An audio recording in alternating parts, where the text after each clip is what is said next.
Un invité dans nos studios que l'on retrouve assez régulièrement d'ailleurs, François Perroni, bonjour. Bonjour Pascal. Secrétaire général du PRG de la Dordogne, car il y a une échéance électorale importante en juin prochain. Ce sont les élections européennes et le PRG est déjà en ordre de marche puisque vous avez présenté il y a quelques jours 3 candidats qui sont susceptibles d'intégrer la liste définitive. Alors, qui sont ces 3 candidats et pour quelles raisons, finalement, ne seraient-ils pas choisis si toutefois ils ne l'étaient pas par ensuite, je suppose, les instances nationales? Alors, notre méthode de désignation de nos candidats va reposer sur le choix de nos fédérations. Chaque fédération doit présenter des hommes et des femmes à l'investiture. Le 10 février, il y aura un comité exécutif qui définira la liste finale et qui ira aux élections derrière notre président Guillaume Lacroix. Dans la Fédération de Dordogne, nous avons fait un choix de féminiser au maximum nos candidatures. C'est-à-dire que notre présidente Jacqueline Simonet est sur la liste. Qui est conseillère régionale. Qui est conseillère régionale, conseillère communautaire à Bergerac et conseillère municipale d'opposition à Bergerac. Didier Banizette, qui est conseiller, qui est l'ancien maire de l'Aiguillec de Loche, qui a été vice-président de la communauté de communes de Saint-Astier, qui connaît bien les territoires, qui connaît bien les problèmes de la ruralité. Et nous avons Karine Babel, qui était soignante et artiste peintre, dont ça va être le premier combat politique, mais qui va nous apporter sa connaissance des milieux culturels et sa connaissance du problème des EHPAD qui sont récurrents quand même dans notre département. Suite à ça, les candidats seront désignés, mais ça ne va pas nous empêcher de commencer à battre le terrain sur les problèmes de l'Europe, parce que sans l'Europe, on n'existe plus. Le programme, il va y avoir un volet national sur la gouvernance de l'Europe. C'est quand même inadmissible que toutes les décisions soient prises à l'unanimité. C'est-à-dire qu'un pays comme Malte, je n'ai rien contre Malte, mais 480 000 habitants, peut bloquer les décisions de l'ensemble de la communauté européenne. Donc la gouvernance de l'Europe, c'est un des enjeux de ces élections. Après, on a aussi, au niveau de la France, il nous faut des élus qui fassent respecter nos spécificités. C'est-à-dire notre spécificité sur la laïcité, nous sommes un État laïque, certainement le seul en Europe, et notre spécificité sur les services publics. Chez nous, les services publics, c'est quelque chose qui compte. On n'a pas à se laisser imposer des normes européennes sur la façon de gérer nos territoires. Notre territoire de la Dordogne, sans les services publics, et Dieu sait si on est en manque de services publics, ça devient un désert. Un désert total, fermeture de bureaux de poste, de perception, réduction d'effectifs dans les gendarmeries, et fermeture d'écoles. L'Europe doit axer ses actions sur les territoires ruraux. Et pour nous, notre ADN, à nous, radicaux de gauche, c'est la ruralité, et nous serons présents dans ce combat. Nous avons commencé, nous y serons en toute indépendance. Ça, je tiens à le préciser. Nous avons commencé lors des dernières législatives. Nous avons refusé le gloubi-boulga de la NUPES. Il n'existe plus aujourd'hui. Hein. Non, Jean-Luc Mélenchon. Non, mais Jean-Luc Mélenchon a dit qu'elle n'existait plus. Moi, j'attends que nos amis socialistes disent qu'ils n'y sont plus. Ils n'y sont pas tous. Hein. Il y en a qui n'ont pas adhéré à la NUPES. Le Parti socialiste, en tant que tel, officiel, a adhéré à la NUPES et ne l'a pas quitté. Il a décrété un moratoire. Alors, un moratoire, soyons clairs, s'il y a les européennes, on se compte, on veut des députés européens, on espère en avoir quelques-uns, mais après, on fait quoi? Vous revenez à la NUPES, mes camarades socialistes? Vous la quittez définitivement? Mais dites-le, dites-le. Il y a une reconstruction de la gauche de gouvernement, de la gauche démocrate, de cette gauche du concret, du réel, une gauche solide, qui est en cours. Nous en sommes partie prenante en tant que PRG avec Bernard Cazeneuve. Pour nous, cette reconstruction est essentielle. Autrement, la gauche ne reviendra jamais au pouvoir. Nous faisons le lit de Marine Le Pen. Olivier Faure, en pactisant avec Jean-Luc Mélenchon et LFI, fait le lit de Marine Le Pen. On ne peut pas discuter avec des gens qui cautionnent les actes du Hamas. C'est inadmissible. C'est inadmissible. Ce n'est pourtant pas dur de dire que le Hamas est un mouvement terroriste. Ça se découvre de jour en jour. En venant, là, j'écoutais encore les informations sur les atrocités commises il y a un mois de ça. C'est horrible. Donc, que nos amis socialistes prennent une position claire et que nous puissions enfin reconstruire cette gauche.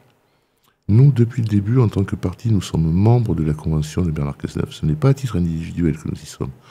Au congrès de la Beige, au mois de mars, nous avons annoncé, en tant que parti radical de gauche, que nous étions une des composantes de la Convention de Bernard Cazeneuve. Et nous y sommes. Pourquoi n'est-il pas tête de liste, Bernard Cazeneuve? Est-ce qu'il vise d'autres échéances? Bernard Cazeneuve, je pense qu'il... ce n'est que mon humble avis. Lui, il veut reconstruire la gauche. Il veut reconstruire la gauche. L'Europe n'est peut-être pas son compas. C'est un Européen convaincu, c'est sûr. Mais ce n'est pas... Dans la lignée de Jacques Delors, par exemple? Je n'irai pas jusque-là. Je n'irai pas jusque-là. Parce que c'était aussi un Européen convaincu, Jacques Delors. Jacques Delors était certainement un grand Européen. Je n'irai pas jusque-là. Mais Bernard Cazeneuve... je ne sais pas s'il a des visées électorales pour la suite. Je crois que sa priorité, comme la nôtre, est de reconstruire la gauche. Une gauche de gouvernement démocratique, pour reprendre vos termes. Une gauche de gouvernement, une gauche démocrate sociale, une gauche qui refuse l'extrémisme, qui refuse le communautarisme, une gauche laïque, une gauche qui parle à la nation. Actuellement, la NUPES, LFI parle à des communautés. Alors nous, au Parti radical de gauche, le wokisme, c'est pas notre tasse de thé. Nous, on parle à la nation, on parle à des citoyennes, à des citoyens qui habitent dans des métropoles, qui habitent dans des campagnes, mais on parle un langage à la nation, des idées claires. Alors nous, on est à la campagne, milieu rural, hein, la Dordogne. Comment des élus, les 3 candidats par exemple, donc PRG 24, que vous nous avez cités il y a quelques instants, s'ils sont élus, pourront apporter leur voix, leur vote, faire en sorte que nos agriculteurs, la PAC, parce qu'on l'a vu, les agriculteurs ont fait une opération en marche à l'envers, hein, avec les panneaux indicateurs qui ont été retournés il y a quelques semaines de cela. Ils vivent beaucoup, les agriculteurs, de ces subventions européennes. Ils voudraient vivre tout simplement de leur travail et pas de subventions. Qu'est-ce que vous pourriez proposer ? Alors, une chose toute simple. Nous avons des agriculteurs qui vivent de subventions. Et effectivement, ils veulent vivre de leur travail. Et dans le même temps, nous importons des céréales. Mais extra-européennes. Nous importons de la viande. Extra-européenne. Et nous mettons des terres en jachère en France. Il faut remettre en place et mettre en place des filières de qualité, mettre en place des circuits courts, mais c'est peut-être pas la solution. Le bio n'est pas la solution. Il faut que les agriculteurs puissent vivre de leur travail et avoir des marchés, des débouchés. Alors ce que fait un peu le conseil départemental aujourd'hui avec l'opération 100% bio, local et fait maison, il fait travailler le local, les producteurs. 100% bio, bon, avec tout le respect que j'ai pour le conseil départemental, 100% bio, ça veut dire que les enfants d'un produit local, ça veut dire que les enfants ne vont plus manger d'oranges, ne vont plus manger de bananes, qu'il n'y aura plus de poivre. Il y a quelques exceptions parce que le poisson de l'océan... il vient parlons d'agriculture raisonnée. C'est mieux. C'est mieux. Parlons d'agriculture raisonnée. Si c'est pour faire comme dans certains collèges où il y avait des maraîchers locaux qui produisaient des produits, du persil, simplement du persil. Le marché a été cassé pour faire du persil bio. Le problème, c'est qu'en Dordogne, nous n'en produisons pas. Donc, c'est du persil bio qui vient congeler dans ne sait où. Qu'on retrouve dans les collèges. Donc c'est du 100% bio, d'accord, mais il vaut mieux l'agriculture raisonnée. C'est comme sur le problème des glyphosates. On dit pas de glyphosate. Alors, je suis issu de milieu agricole, comme vous, Pascal. Nous savons tous les deux que sur les 20 dernières années, la consommation de produits phytosanitaires a été divisée de façon drastique. Nos amis agriculteurs n'ont pas envie de s'empoisonner, n'ont pas envie de laisser une terre dégueulasse. Ils font attention. Mais sans glyphosate, les rendements chutent.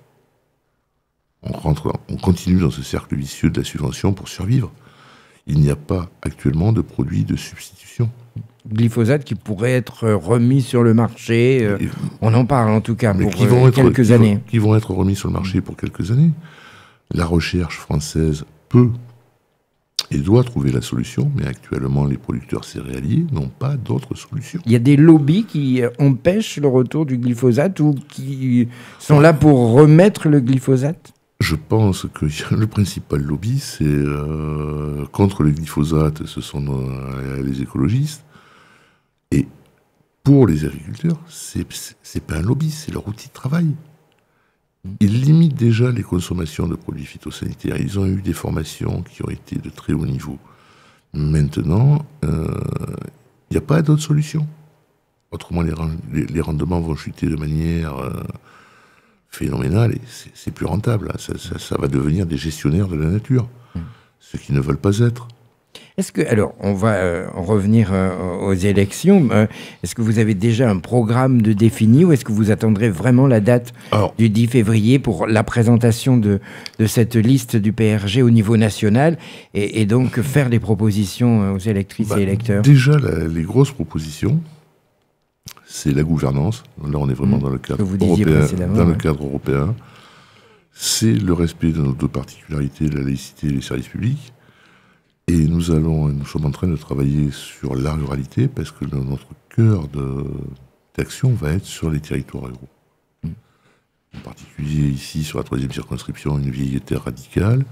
Il faut arrêter Il y a des mots qu'il faut oser prononcer. Lesquels ? Protectionnisme. Il faut oser le prononcer. Plein de produits. Il a fallu le Covid pour se rendre compte qu'on ne produisait plus de Doliprane et d'aspirine en France. Il a fallu la guerre en Ukraine pour se rendre compte que la France ne produit plus assez de munitions pour défendre simplement son territoire. Il a fallu cette guerre en Ukraine pour se rendre compte que nous n'avions pas de défense européenne. Que ce géant économique qu'est l'Europe est un nain en termes de défense, est un nain en termes de diplomatie. Et là, il va falloir être présent. Il va falloir parler réindustrialisation. Nous, en Dordogne, nous avons des espaces. Nous avons des lycées qui ont des formations de très haut niveau.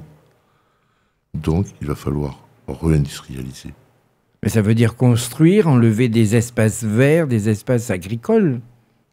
Si on construit des sites... J'étais l'autre soir à une réunion à La Coquille avec le président Rousset.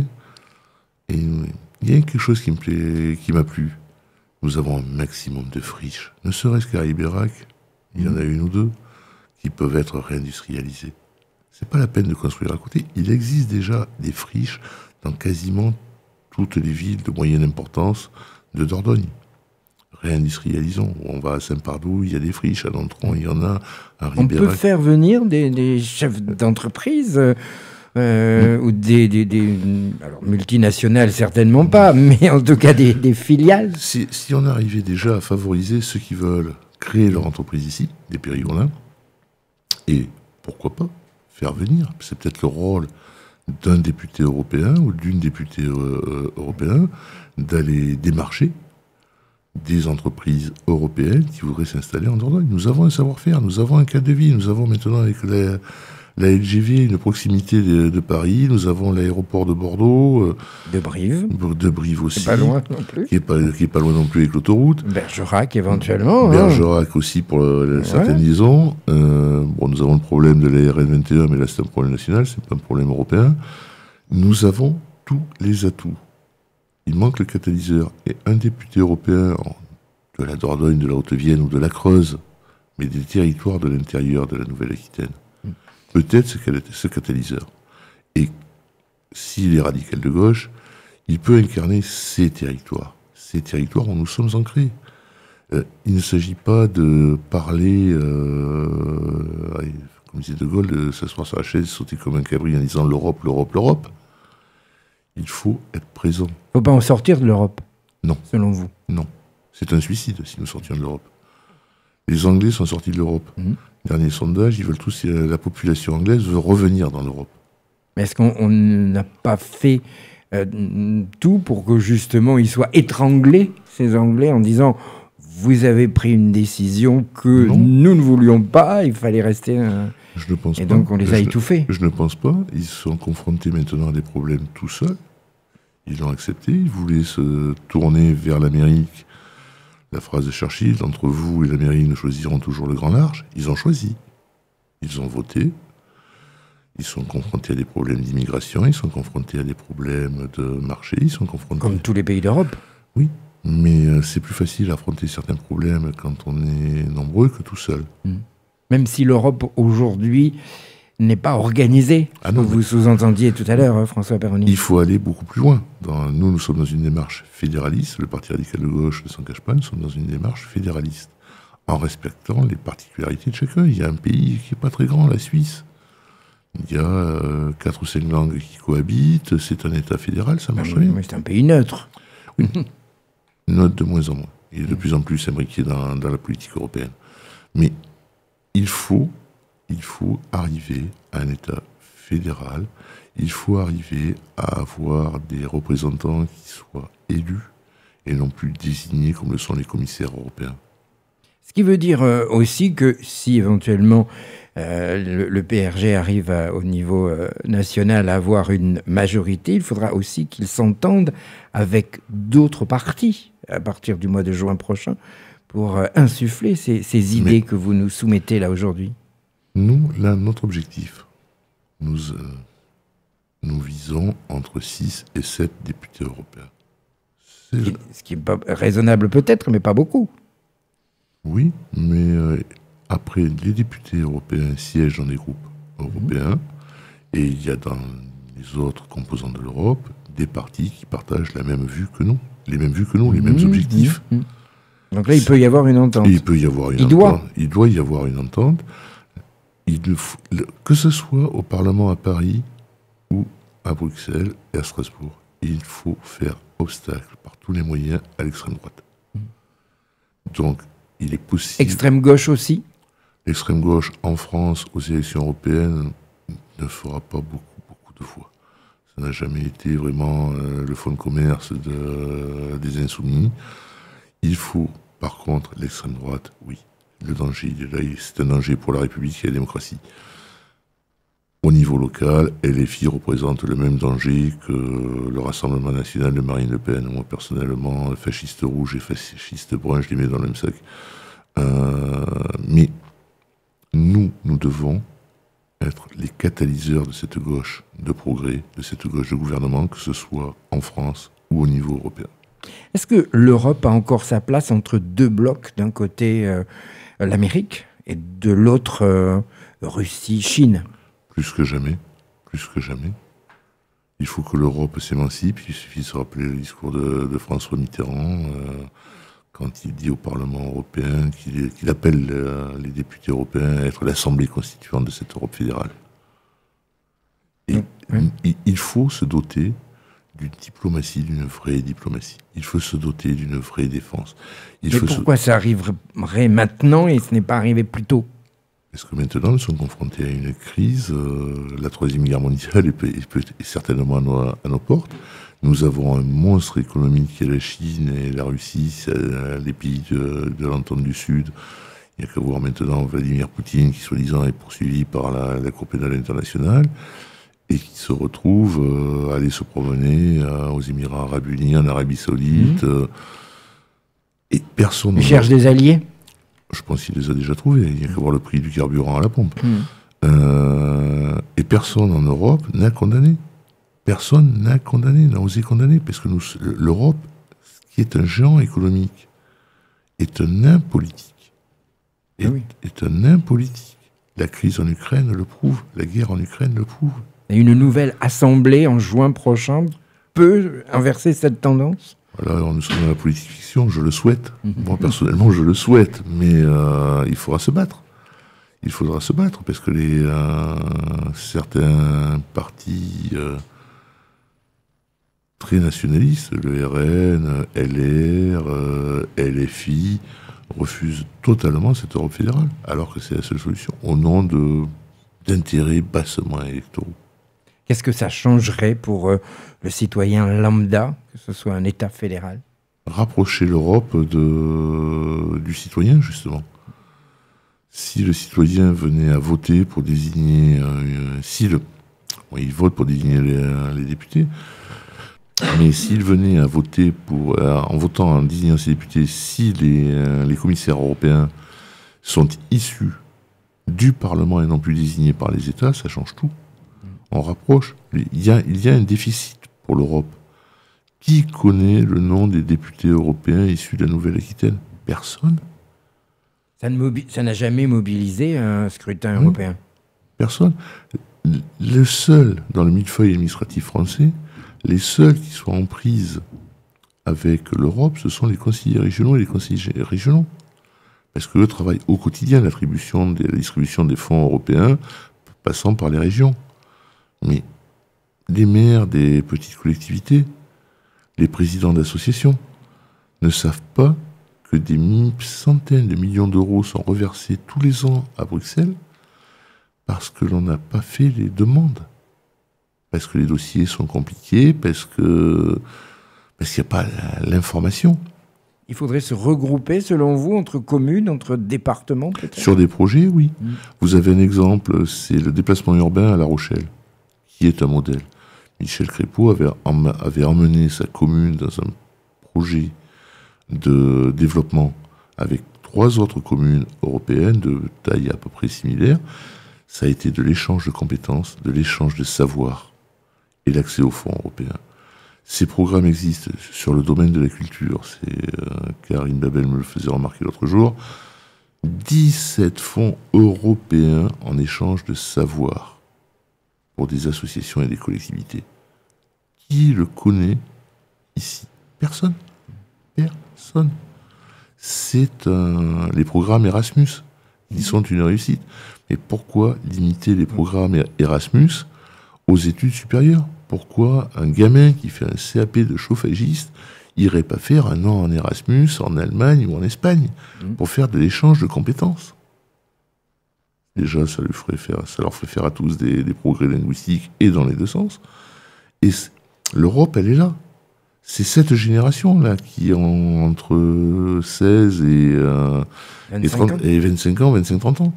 Mais Erasmus, c'est une belle chose. Mais étendons-la au métier du bâtiment, étendons-la au métier de la restauration, peut-être au métier de bouche, étendons-la à tout ça, étendons-la au métier de la santé. Faisons en sorte que l'Europe soit un brassage. Ça n'empêche pas de garder son identité. Moi, je suis foncièrement périgourdin, mais c'est un brassage. L'Europe, c'est un creuset. Nous ne pesons rien. La France ne pèse pas grand-chose. Alors, un département comme la Dordogne sans l'Europe. C'est encore plus compliqué. Mais il y a la région Nouvelle-Aquitaine maintenant, qui est une entité quand même beaucoup plus forte. Je vais vous citer le président Rousset encore l'autre soir à la Coquille, qui dit l'Europe, on fait remonter l'Europe. Vous l'aimez bien finalement, Alain Rousset? Mais nous sommes totalement dans la majorité d'Alain Rousset, les radicaux de gauche, et nous le soutenons parce que c'est un homme d'avenir, de projet, malgré son âge. C'est quelqu'un qui a une vision pour la région Nouvelle-Aquitaine à plus de 20 ans. C'est-à-dire, il ne pense pas à sa réélection, il pense à l'avenir de la région. Il a eu une très belle phrase à la Coquille où il nous a dit l'Europe c'est bien, on fait remonter des idées et redescend des normes. Justement parce que c'est coupé complètement de la réalité du terrain. Et donc des citoyens. Il faut que l'Europe soit accessible. Après, c'est à voir le reste. Bon, et bien alors le reste, ce sera la suite, parce qu'on vous recevra avec grand plaisir, François Perroni, une fois que vous aurez présenté que le PRG au niveau national aura établi sa liste, en espérant que les 3 propositions que vous avez faites, pour vous, soient dans cette fameuse liste des 81 candidats. Nous espérons, nous allons tout faire pour, et nous serons quand même présents pour la campagne. Je vous remercie, Pascal. Merci beaucoup à vous.